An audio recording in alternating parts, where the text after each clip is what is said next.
रोहित पवारांची ईडी चौकशी, शरद पवार गटाकडून नांदेडात घोषणाबाजी व निदर्शने। सरकार हमसे डरती है, ईडी को आगे करती है, केंद्र सरकारचं करायचं काय, खाली मुंडावरी बाय। सरकार हमसे डरती है, ईडी को आगे करती है।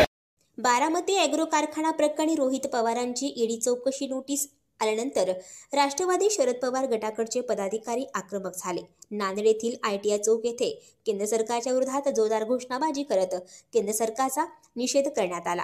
यावेळी शरद पवार गटाचे पदाधिकारी व कार्यकर्ते मोठ्या संख्येने उपस्थित होते। हमारे युवा नेते आदरणीय रोहित दादा पवार साहब के का काम देखकर महाराष्ट्र गवर्नमेंट डर के ईडी की चौकसी लगाना, आप ये कुछ नया नहीं है। ईडी की चौकसी लगाना कोई भी अगर बीजेपी गवर्नमेंट का एक नया वो हो गया, स्टैंड हो गया है। किसी को भी अगर डराना है, किसी को अगर अपने पार्टी में फोड़ के लेना है या पार्टी फोड़ना है तो ईडी का इस्तेमाल करो। और पावर का इस्तेमाल करके लोगों को जो है तो ईडी के अंदर जेल में डालने की धमकी देकर लोगों को ईडी लगाकर जो है तो डराने की कोशिश की जा रही। लेकिन राष्ट्रवादी कांग्रेस पार्टी आदरणीय शरद चंद्र पवार साहब की पार्टी है। ये कोई ईडी को कोई डरने वाली पार्टी नहीं है। आज तक कितने भी आपने देखा जो लोग ईडी को डर के उनके पास भाग गए, पक्ष फोड़ने का काम ईडी लगाकर किया जा रहा महाराष्ट्र के अंदर और देश के अंदर। तो 2024 के अंदर लोग जो है तो इनको संविधान, आदरणीय बाबा साहेब अम्बेडकर ने जो संविधान दिया है, संविधान के हिसाब से ये तो सरकार नहीं चढ़ी है, ये हुकुमशाही के हिसाब से सरकार चढ़ी है।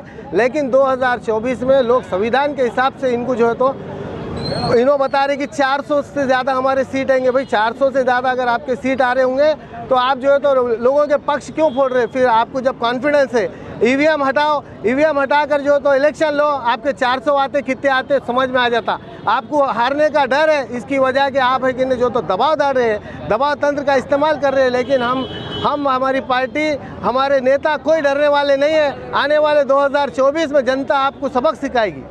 आज राष्ट्रवादी युवक काँग्रेसच्या माध्यमातून आमचे नेते, राष्ट्रवादी काँग्रेस पक्षाचे युवा आमदार यांना मागच बारामती ॲग्रोच्या निमित्तानं ईडीने एक नोटीस पाठवली आणि त्या ईडीनं नोटीस पाठवल्यामुळं आज स्वतः आमचे नेते रोहितदादा पवार हे ईडी ऑफिसमध्ये हजर आहेत।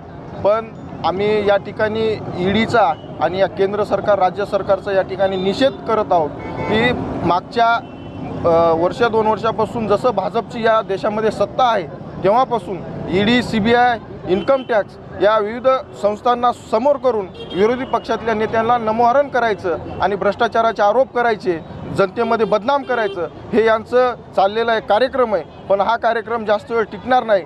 सर्व महाराष्ट्रातल्या, देशातल्या जनतेला कळून चुकलंय की भाजप हा मुद्दामून विरोधी पक्षातल्या आमदारांना, नेत्यांना टार्गेट करतो आणि ईडीची भीती दाखवून स्वतःच्या पक्षात घेतो। या महाराष्ट्रातले शिवसेना असेल, राष्ट्रवादी असेल, हे पक्ष फोडून न थांबता आता ईडीच्या कारवाया आताही सुरू आहेत, अगोदरही सुरू होत्या। पण आज आमचे नेते रोहितदादा पवार यांच्यावर ईडीनं जी कारवाई केली, ईडीनं जी नोटीस पाठवली, त्यांचा निषेध या ठिकाणी राष्ट्रवादी काँग्रेसच्या वतीनं करत आहोत। आणि या देशामध्ये लोकशाही जिवंत राहिली की नाही हा प्रश्न युवकांमध्ये आता उपस्थित झालेला आहे। कारण रोहितदादा पवार या नेत्याने मागच्या काही दिवसापूर्वी 800 किलोमीटरची पदयात्रा काढून सर्वसामान्य कुटुंबातील युवकांना न्याय देण्यासाठी ही संघर्ष यात्रा काढली होती। आणि त्या संघर्ष यात्रेचा एवढा इम्पॅक्ट मोठा पडला की या महाराष्ट्रातल्या आणि देशातल्या भाजपला ईडी लावून रोहितदादांना कारवाई करण्याची वेळ आली।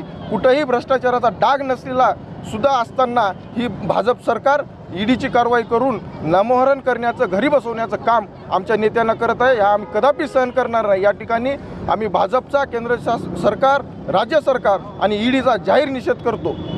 श्रावण बाहुळकर सह मी तेजस्विनी गायकवाड, माइंडलाइट मीडिया, नांदेड।